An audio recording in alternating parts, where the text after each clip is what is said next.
Coucou tout le monde, donc je reviens en vidéo. Désolée, j'ai mis des cartons en temps poil. Donc je reviens avec une vidéo comme je vous ai prévenu. Je me suis pas changée, j'ai la flemme. Je sais pas comment du tout aborder le sujet de la vidéo que je vais vous tourner maintenant. Mon chien qui arrive, attention. Oh, t'allais se coucher, elle est là-bas. Kikiou avec sa parabole.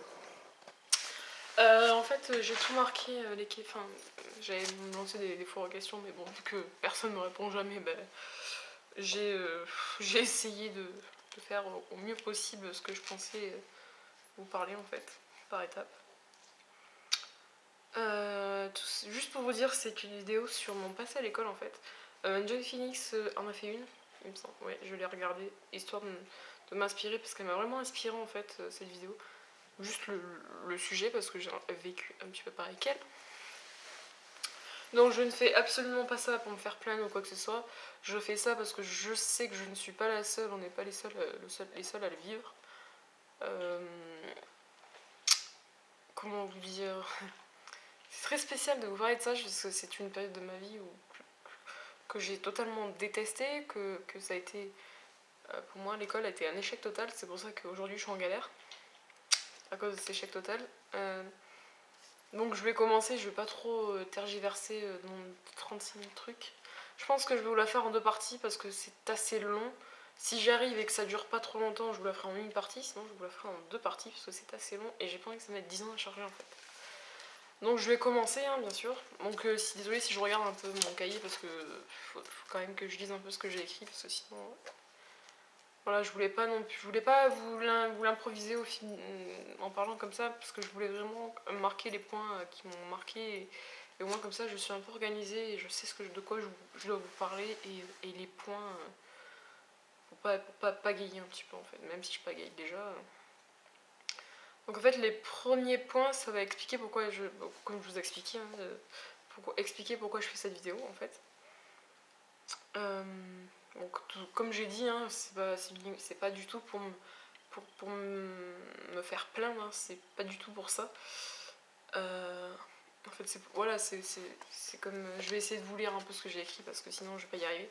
C'est pour montrer comme quoi là, cette cause-là me touche en fait, comme par rapport à la vidéo de Enjoy, ça serait bien que si d'autres personnes ont eu ce vécu dans l'école, puissent en parler aussi par vidéo parce que c'est vraiment important.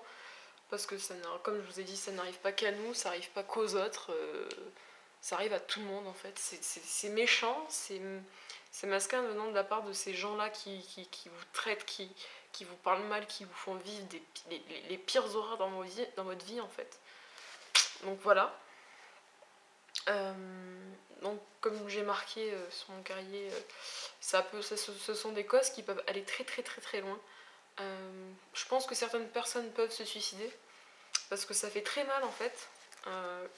Pour l'avoir vécu, je sais que ça fait très mal. Et une chose à dire, il faut surtout en parler autour de soi parce que c'est très important. Et si vous n'en parlez pas comme moi je l'ai fait, et ben vous vous renfermez sur vous-même et puis vous dites rien et puis vous souffrez en silence en fait. Et après, bah voilà, vous faites un échec scolaire comme je l'ai fait. Je devenais allergique un peu à l'école en fait. Et ça m'a suivi tout au long de ma vie parce qu'au final on se renferme sur nous-mêmes et on veut parler à personne parce qu'on sait qu'au final on sera déçu. Parce qu'on a tellement été déçus, on a tellement souffert au passé que voilà. Donc voilà. Je vais essayer de pas pleurer dans cette vidéo parce que c'est un passé qui m'a fait très très mal. Et vu que j'en ai parlé à personne, et ben je le gardais auprès de moi et quand j'entrais de l'école en fait, surtout au primaire, mes parents me demandaient jamais comment ça se passait en fait, et donc du coup, le peu de fois qu'ils me demandaient, je disais que ça se passait très bien parce que voilà. Ou alors j'en ai parlé, mais vraiment très peu parce que ça m'a suivi jusque en internat en fait. Donc voilà. Donc ensuite, les autres points que je vais vous parler, ça va être mes points au primaire en fait, ce que j'ai vécu au primaire, parce qu'en fait je vais faire par période, par primaire, collège, lycée, tout ça. En primaire, en fait, pour vous expliquer, depuis le CP, enfin déjà depuis la maternelle, hein, ça me suivait un petit peu, mais à la maternelle, moins que ça, parce que j'avais des copines super gentilles. Il y a une fille notamment qui est née le même jour que moi et on se considère comme des sœurs en fait. Bon, même si maintenant chacun a pris a sa vie et on se donne toujours des nouvelles, mais c'est moins qu'avant quoi. Et donc à la maternelle, vu que je n'avais pas redoublé encore, parce que j'ai redoublé mon CP à savoir, on était ensemble et on s'entendait très bien et puis ça se passait très bien. C'est une fois arrivé ma première année de CP, j'ai galéré quoi, parce que moi j'ai toujours eu des problèmes niveau scolaire. Je l'avoue, je n'ai pas été très très forte, j'arrivais pas à suivre le général de toute manière. Et donc j'ai redoublé mon CP parce que voilà, j'avais des problèmes, des petits problèmes. Je n'ai pas honte de le dire, hein. C'est... Désolée, j'ai été interrompue, il y a mon cousin qui me cherché un appareil à raclette, donc s'il passe par là, merci Juju. Je pense pas qu'ils regardent mes vidéos quand même s'ils ont découvert ça avec mon frère que je faisais des vidéos. Donc où en étais-je? Je parlais de mon CP que j'avais redoublé, il me semble. Donc voilà, j'ai très mal vécu mon année de redoublement. C'est à ce moment-là qu'en fait que mes problèmes ont commencé, que les gens ont commencé à me critiquer. Il faut savoir que moi j'ai toujours été ronde. Ça me poursuit encore, hein. Depuis petite en fait je suis ronde. J'ai jamais été mince en fait, j'ai jamais été à la normale, j'ai toujours été ronde. Donc ça me poursuit en fait depuis toute petite. Donc je sais pas si c'est des problèmes familiaux, je vais souffler. Je sais pas si c'est des problèmes familiaux ou quoi que ce soit que dans ma famille, je sais pas. Donc voilà, ça a commencé déjà par le poids en fait. Je me rappelle une fois j'ai voulu faire, parce que j'étais garçon manqué à l'époque, ça se voit plus. Enfin, même si là je vous montre pas mes cheveux en survêtement. Voilà. Avant j'étais très très garçon manqué, j'étais survêt et tout ça, sweat sans forme, pour me cacher, tout ça, tout ça. Et à un moment donné, je sais pas, j'ai voulu mettre une robe, j'ai voulu faire des efforts en fait. Je crois que c'était, je sais plus si c'était en CP ou en C1, je ne sais. Il me semble que c'était en CP. Ou CE2, je sais plus du tout. Et ça, je sais que ça m'a très très marqué dans au passé. J'ai voulu mettre une robe rouge que j'adorais et que je mettais souvent quand j'étais chez moi. Et là, j'ai voulu la mettre à l'école. Je me rappelle, c'était une robe rouge avec des signes chinois dessus. Et quand je l'ai mis, en fait, il y a des filles pas très très intelligentes, dont je ne citerai pas le nom, même si maintenant, quand je les vois, c'est plus de la haine que j'ai envers elles qu'autre chose. Même si on grandit et qu'on apprend à pardonner les gens, même si je ne pardonne pas ces deux filles, elles sont venues me voir. Je sortais de classe en fait. J'étais dehors sur les marches et tout ça. Et puis un moyen, elle me dit t'es enceinte ou quoi? Quand vous avez l'âge qu'on a quand on est en CP ou CE2, enfin je sais plus, quand vous êtes en primaire et que vous êtes petit et que quand on vous sort ça, que vous savez automatiquement que c'est par rapport à votre poids et la manière dont vous vous êtes habillé, même si ça ne vous va pas forcément, pardon, euh, quand on est plus grande et qu'on est peut-être un peu plus intelligente, ce genre de choses-là ne se disent pas. Bonjour Faïka. Ces genres de choses-là ne se disent pas parce que ça fait mal envers les personnes en qui on dit et voilà. Donc cette chose-là m'a énormément marqué, m'a fait énormément de mal. Maintenant, j'en rigole, même si quand je vous en parle, ça me fait mal encore. Et donc voilà, voilà, c'est des choses à ne pas dire. Il faut réfléchir, tourner sa langue 7 fois, comme on dit, la citation, comme on l'a dit, avant de parler. Ce sont des choses qui font très très très mal, et voilà. Donc réfléchissez avant de parler, tous ceux qui font du mal aux gens. Vous ne connaissez pas le passé des personnes, parce que on m'en dit encore des méchancetés, donc vous ne connaissez pas le passé des personnes, donc vous ne pouvez pas vous permettre de critiquer des gens sans connaître en fait. Moi maintenant j'arrête de critiquer, même si des fois, voilà, c'est plus fort que nous, bon, même si c'est pour rigoler. Certains c'est pas pour rigoler, c'est juste pour blesser, pour le plaisir de blesser les gens en fait. Et donc voilà. Donc ensuite il y a des personnes aussi, d'autres personnes qui étaient dans ma classe, qui ont pris un malin plaisir à monter toutes mes copines, comme je le dis, ma soeur, que je considère comme ma soeur en fait, ont pris un plaisir fou à monter toutes les filles qui me parlaient en fait, contre mon dos en fait. Pourquoi je ne sais pas, elles ont pris il y en avait deux ou trois, elles ont pris un malin plaisir à monter tout le monde contre mon dos, et au final je me suis retrouvée toute seule comme une pauvre conne. Je me suis retrouvée toute seule quand j'étais en cours de récré, tout ça, j'étais toute seule. À la cantine, j'étais toute seule.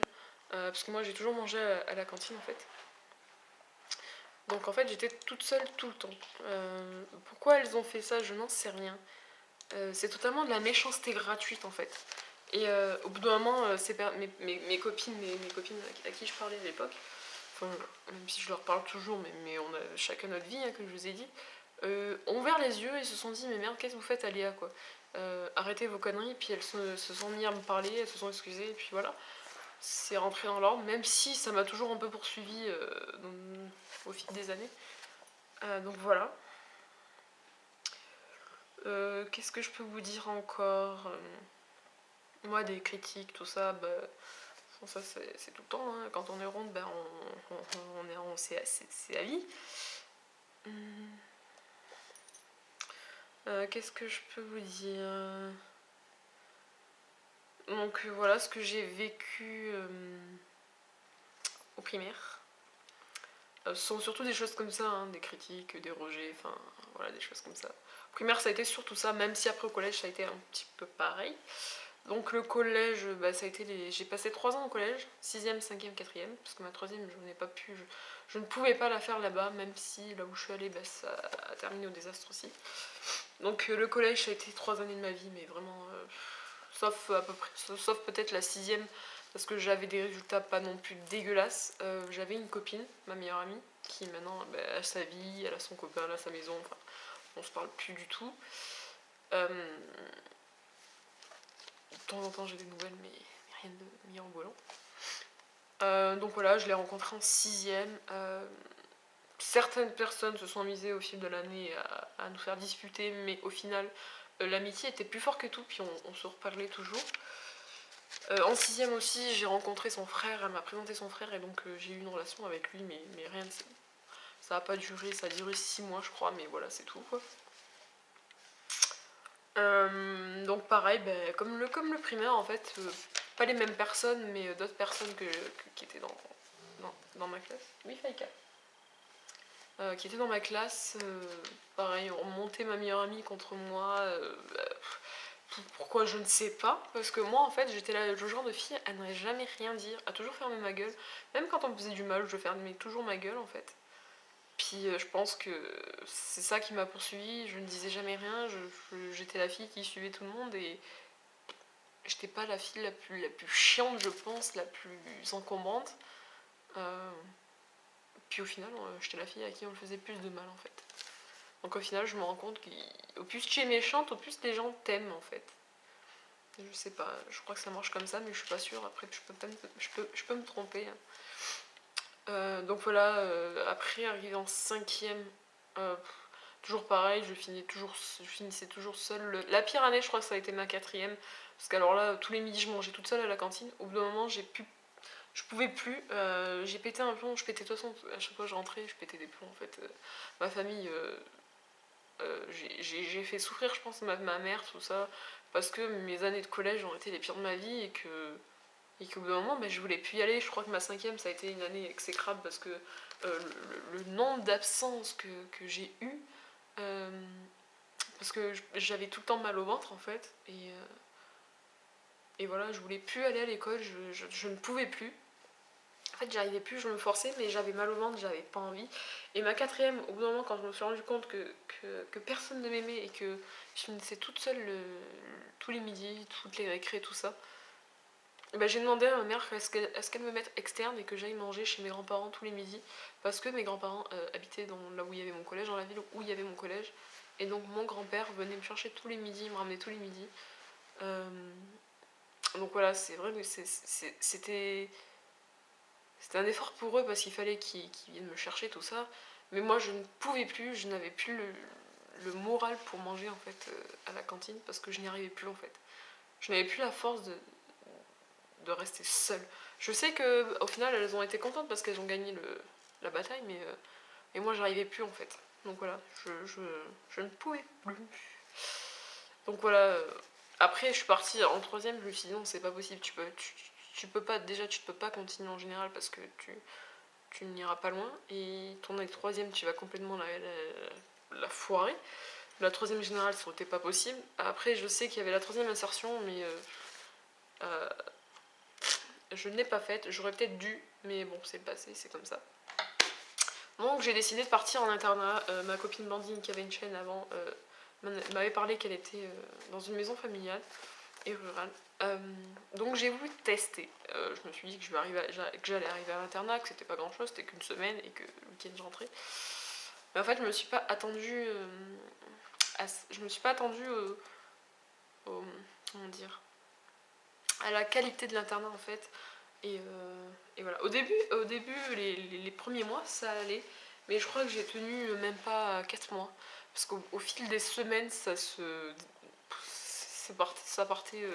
Donc j'ai tenu 3 ou 4 mois, je ne sais plus. Et après, c'est parti complètement en catastrophe. Et au début, à l'internat, quand je suis rentrée en troisième, enfin, à la base, je voulais pas trop vous parler de cette période-là parce que pour moi, c'est une période qui a fait souffrir ma famille, qui m'a fait souffrir moi parce que comment vous expliquer, ça a été très très hard en fait et ça a été pour moi très très dur à vivre ça. Je sais que j'aurais peut-être pas dû aller à l'internat, mais j'ai voulu. Et en fait, l'internat, quand la première semaine que je suis rentrée, j'avais chopé des boutons de partout. Il y avait des puces de lit, ce qu'on appelle des puces de lit, je ne pourrais pas vous dire ce que c'est exactement. Donc je suis rentrée avec des boutons de partout. En fait, voilà, ils ont dû désinfecter les chambres et puis les désinfecter pendant quelques semaines, elles étaient plus dispo. Donc au début, j'avais trouvé une copine. Elle s'appelait, je peux dire comment elle s'appelait. Ça ne regarde personne. Donc au début j'avais trouvé une copine, elle était à l'internat avec moi, on restait toutes les deux parce qu'on avait du mal toutes les deux, parce qu'on quittait notre famille et qu'on l'avait jamais quitté. Donc ça a été très dur au début, on avait du mal. Et puis jusqu'au jour où elle a dit non mais c'est bon, moi j'arrête l'internat, je rentre chez moi tous les soirs. Donc vu qu'on était un peu soudés ensemble, et ben, je me suis retrouvée toute seule comme une conne à essayer d'avancer, de se dire... pour moi c'était comme une forme de lâcheté, qu'elle m'avait lâché et que... Et je pense que si elle aurait été toute l'année avec moi, qu'elle aurait été toute l'année à l'internat, je pense que j'aurais peut-être pu y arriver si on était restés copines toute l'année. Mais vu qu'elle m'a lâché, ben, moi j'ai perdu confiance et je suis plus arrivée. Pourtant d'autres filles m'ont aidée, notamment une fille à qui je pense, je ne dirais pas, enfin si je vais dire, mais bon, je sais qu'elle regarde pas mes vidéos, elle s'appelle Clémence. J'étais très très proche d'elle quand je commençais à perdre pied en fait, quand je commençais un peu à péter un plomb et elle a été là pour moi, enfin il y a beaucoup de personnes ont été là pour moi, mais c'est vrai qu'après dans la journée je me retrouvais toute seule, parce que ces personnes en fait pour moi étaient...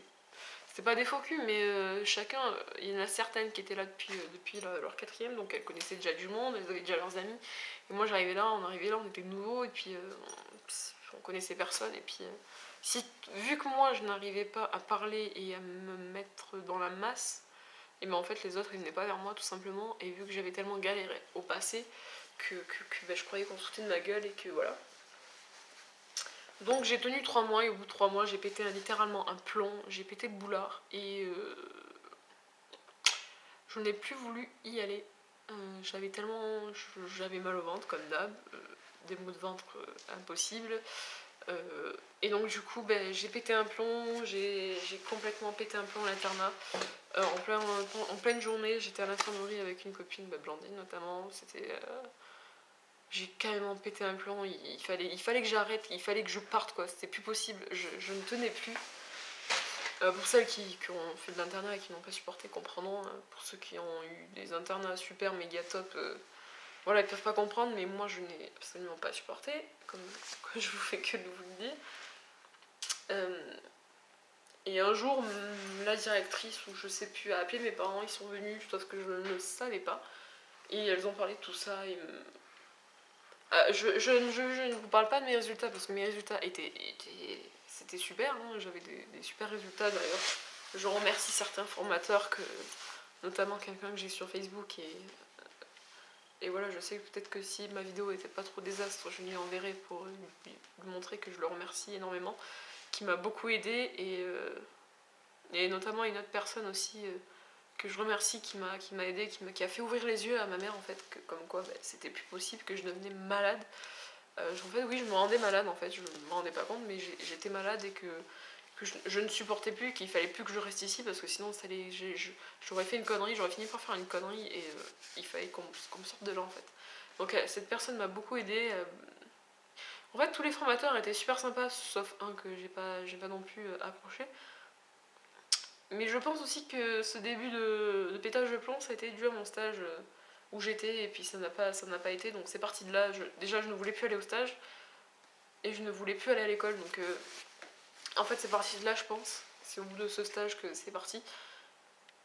Et donc voilà. Et je remercie ces formateurs, parce que grâce à eux, j'ai eu des meilleurs résultats. J'ai vu que j'étais capable de certaines choses, et, donc je les remercie. Je les remercie du fond du cœur, parce que grâce à eux, bah, j'ai ouvert les yeux sur moi, et j'ai vu que j'étais capable de beaucoup de choses, que j'avais des performances que je ne connaissais pas, que je n'avais pas en général, parce qu'en général, eh ben, quand on comprend pas, on vous explique pas, et du coup vous êtes largué. Sauf que là, ben, à l'époque, parce qu'apparemment ça a beaucoup changé ce système, les formateurs nous aidaient. Quand on comprenait pas, même si on n'arrivait pas à comprendre au bout de 3 cours, eh ben, ils étaient toujours là à vous expliquer jusqu'à ce que vous compreniez en fait. Et ça, je trouve ça extraordinaire, quoi, parce que c'est très rare. Et juste pour ça, je les remercie, parce que dès que je comprenais pas, eh ben, ils étaient là à m'expliquer, à m'aider, et puis voilà. Donc voilà les filles pour cette vidéo, juste pour vous dire un point final sur ces sujets. Si ça vous arrive, n'hésitez surtout pas à en parler, parce que ne pas en parler, ça ne sert à rien. Vous allez vous renfermer sur vous-même, et vous bloquer dans un... Vous allez vous bloquer en vous, et puis vous allez vous faire extraire. Comment dire, vous allez vous faire rejeter, puisque vous n'oserez pas aller vers les gens, parce que vous allez vous dire, eh ben, automatiquement ils vont me décevoir, et puis voilà. Mais non, il faut en parler, il faut pas hésiter, parce que si vous n'en parlez pas, forcément vous allez souffrir, et personne ne sera au courant. Il faut justement parler de cette cause, parce que cette cause, ça arrive très souvent, notamment les jeunes sont très méchants entre eux. Même si vous avez, comme par exemple, si vous arrivez sans habit de marque, et ben vous allez vous faire rejeter par ça aussi. Enfin, c'est totalement des choses comme ça, de ce style, parce que c'est des choses de ce style. N'hésitez surtout pas à en parler. Je le répète maintes et maintes fois, il faut en parler, parce que c'est des choses qu'il ne faut pas prendre à la légère. Si vous le prenez à la légère, vous allez souffrir, comme je l'ai fait. Voilà. Allez voir quelqu'un, allez vous faire aider aussi, allez parler, aller voir des psychiatres. Ce n'est pas une tare, hein, c'est pas une honte. Si on va voir, moi je suis allée voir un psychiatre, hein. Je suis allée voir un psychologue. Mon psychologue, je ne vous conseille pas du tout, parce que ça ne sert absolument à rien. Psychiatre, c'est totalement mieux. Après, si vous êtes jeune, comme je l'ai à l'époque, psychologue, oui, mais ça vous répondra pas à vos questions en fait. Vous allez juste parler, et puis voilà, vous allez juste parler, c'est tout.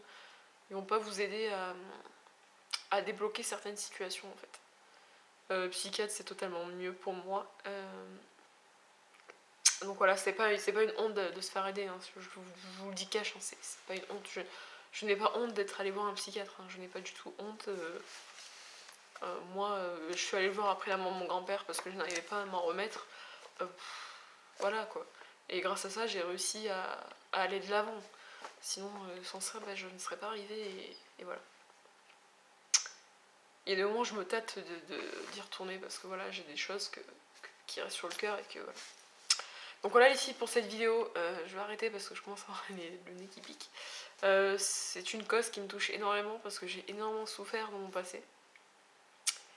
Et voilà, donc je vous laisse, je vous fais de gros bisous. Ciao.